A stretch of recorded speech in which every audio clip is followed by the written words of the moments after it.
Hey, what's up, guys? Welcome back. Calvin here with Droid Life. So, you probably know what this is. Obviously, the box, the packaging, sort of a dead giveaway here. And since OnePlus, whose logo that is, announced the OnePlus 3 yesterday, yeah, it's probably safe to say that this is a OnePlus 3. And it is. This is obviously a special, fancy reviewer's style box.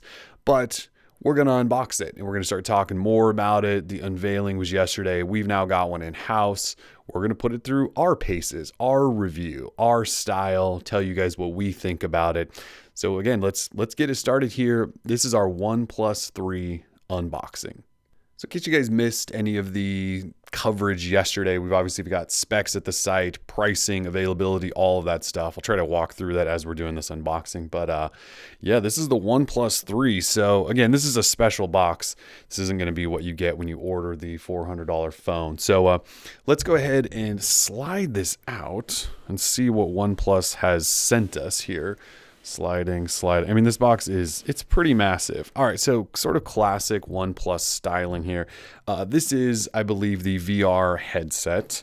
So if you didn't get one of the free VR headsets, yeah, it is. So this is the Loop VR headset in partnership with AT&T. So this is what they sent to everyone so they could experience the unveiling. It looks like they're giving us one during the review period as well. So that's what that is, and we already have one, so that's fine. That would be phone.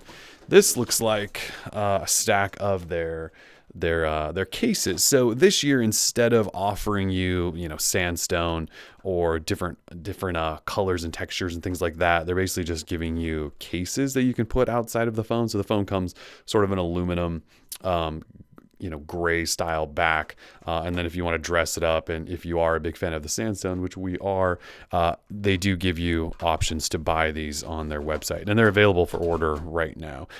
This is the dash charger. So dash charging is essentially OnePlus's style of fast charging. And so that's what this is, a dash charger.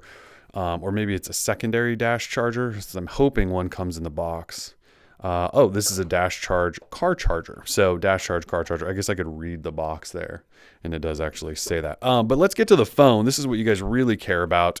So I'm going to attempt to pick up this entire box and move it aside so we can get into this. All right, and back. So here is the OnePlus 3 in box. Now, again, this is available for order now. It originally started in the Loop VR sort of environment, and then 2 hours later, something hit OnePlus's website. You can buy it now for $399. And a little tip here, Tim ordered it through the Loop store initially, and his shipped already within 24 hours. I ordered one also through the regular website, and I don't know that it's shipped yet, but it said it was supposed to ship within, I think, 2 days or something like that. And there's priority shipping, which is only like $10 in the US. And so you can have this thing pretty darn quickly. So anyway, in terms of packaging, pretty standard stuff from OnePlus. There's the OnePlus 3 logo there, 3 there, blah, blah, blah. You guys get it, it's a box.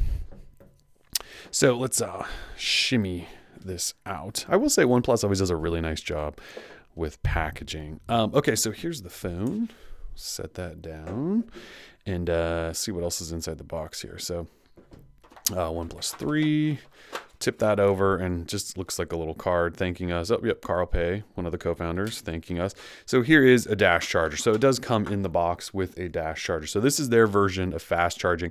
Essentially, they're trying to push more current, but they're keeping all of the heat element of that current, I believe, inside the charger, and that's why it's such a big brick.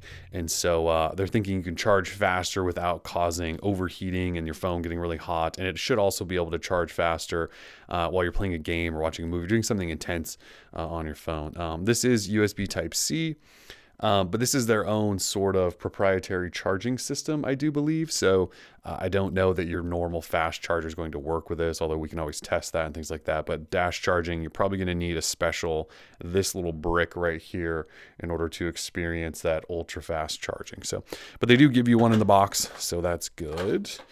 All right, moving that aside now, let's talk about the phone. So here is the OnePlus 3.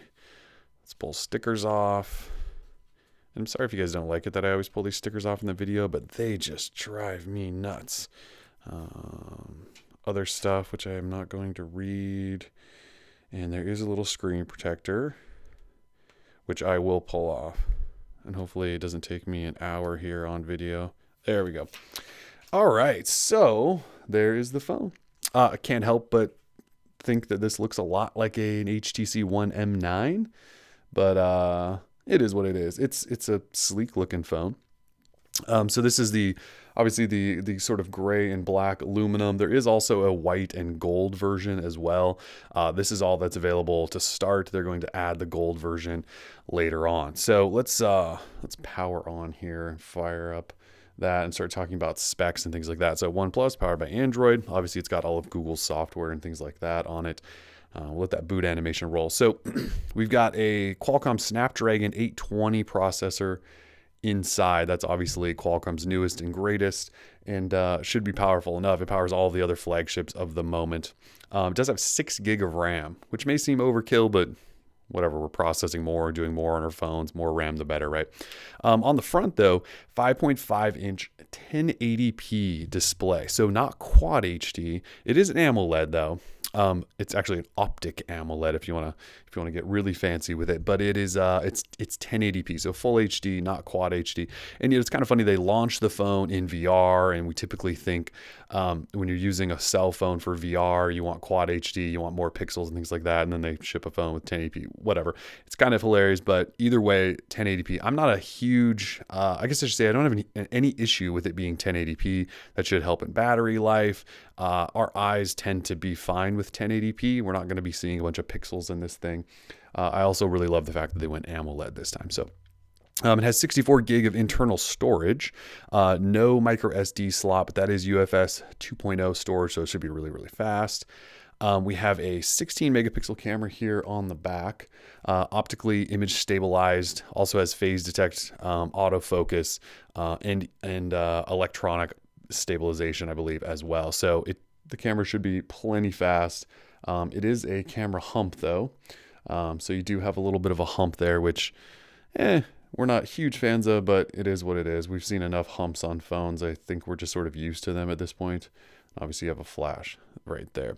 On the front, 8 megapixel camera. Both cameras are f2.0. Inside, 3,000 milliamp hour non-removable battery. So the battery here is it's a good size. I mean, that's kind of where everyone seems to be going, is, well, outside of the Moto Z, everyone is 3,000 milliamp and above.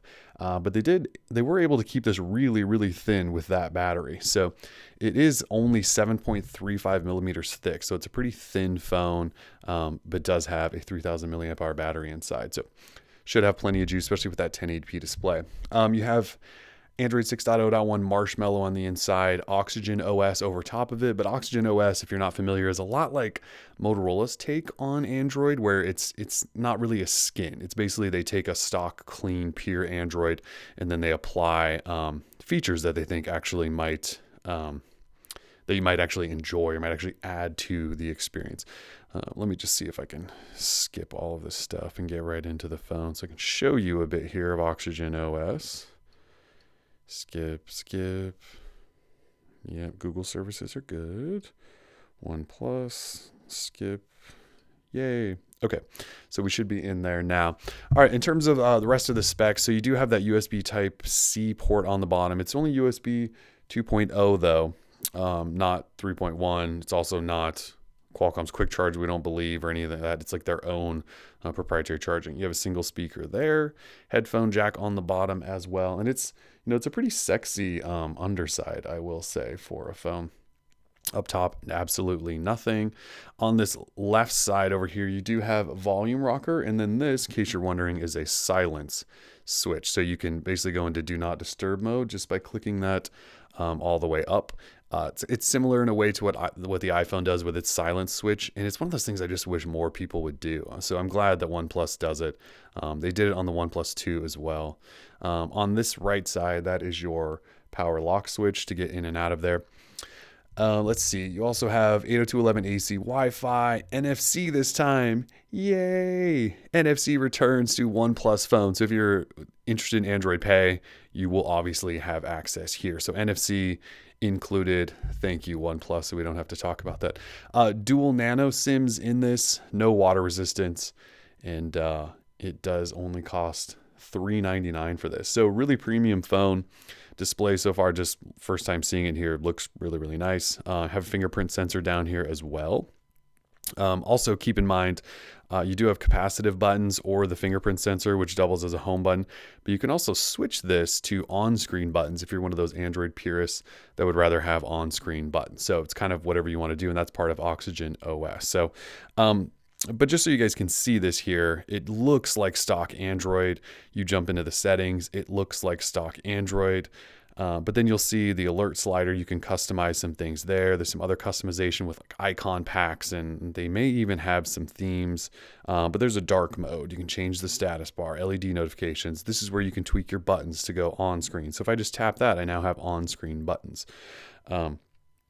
So it's simple tweaks to stock Android that really makes it pretty cool. And this is sort of what we like to see from companies. So hopefully they keep up with software updates, because some of their phones in the past haven't exactly been the quickest at getting software updates. So we hope they sort of keep doing that, especially with Android N just around the corner.